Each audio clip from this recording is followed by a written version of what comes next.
ഹനുമാനുണ്ടല്ലേ മരുത്തുമല പൊക്കും. പക്ഷെ ഹനുമാനെയും മരുത്തുമലയും നമ്മൾ മസാദിക്കാണ് പൊക്കുന്നത് കണ്ടോ. വരുന്ന വിറക്കം കണ്ടോ.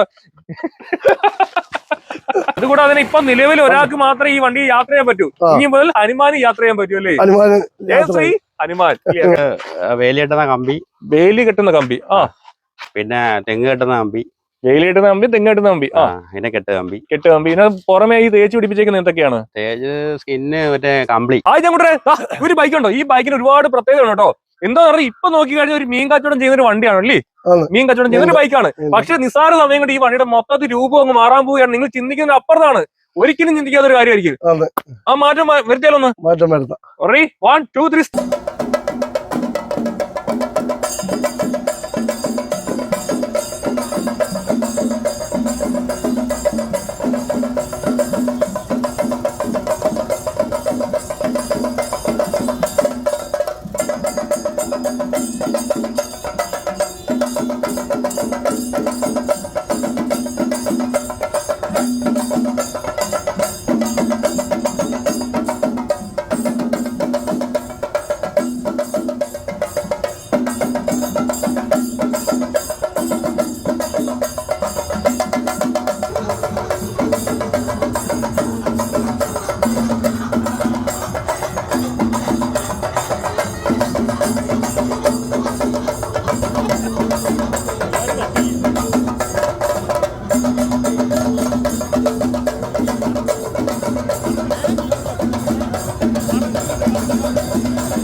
പ്രദർശനം നടത്തിയ സംഖ്യാ കാഴ്ചകൾ ക്ഷേത്ര ദർശനത്തിന് ശേഷം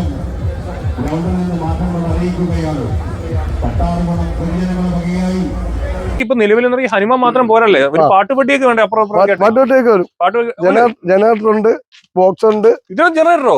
ജനറേറ്ററും ബോക്സും എല്ലാം ആംപ്ലിഫയർ എല്ലാം ഇവിടെ തന്നെ സെറ്റ് ചെയ്തു. എല്ലാ സാധനവും ഇതിനകത്തുണ്ട്. ഉത്സവത്തിന് പോയിട്ടുണ്ടോ? ഉത്സവത്തിന് പോയിട്ടുണ്ട്. ആദ്യം പോയ ഉത്സവം ഏതാണ്? ആദ്യമായിട്ടും പോയ നമ്മളെ അപ്പുറത്ത് ചർക്കരക്കാവ് എന്ന് പറയും. ചർക്കരക്കാവ്. അവിടെ നമ്മള് ഫ്രീ ആയിട്ട് പോയി. അന്നേരം നമ്മൾ ഇതും കൊണ്ട് അവിടെ ചെന്നപ്പോഴത്തെ ജനങ്ങളുടെ പ്രതികരണം എന്തായിരുന്നു? കാരണം ഒരുപാട് വലിയ ഫ്ലോട്ട് വരുന്ന ഇടയ്ക്ക് ഒരു കുഞ്ഞം ഫ്ലോട്ടല്ലേ പറയുന്നത്, ഫ്ലോട്ട് അത് ഹനുമാൻ മരുത്തു മലയായിട്ട് ചുമന്നോട്ട് പോകുന്ന ഹനുമാനെ കാണുമ്പോഴത്തേക്ക് ആൾക്കാരുടെ പ്രതികരണം എന്തായിരുന്നു? നല്ലതാന്ന് പറഞ്ഞു, നല്ല സൂപ്പറാന്ന് പറഞ്ഞില്ലേ? എല്ലാവരും ഭയങ്കര സപ്പോർട്ടായിരുന്നില്ലേ? എല്ലാവരും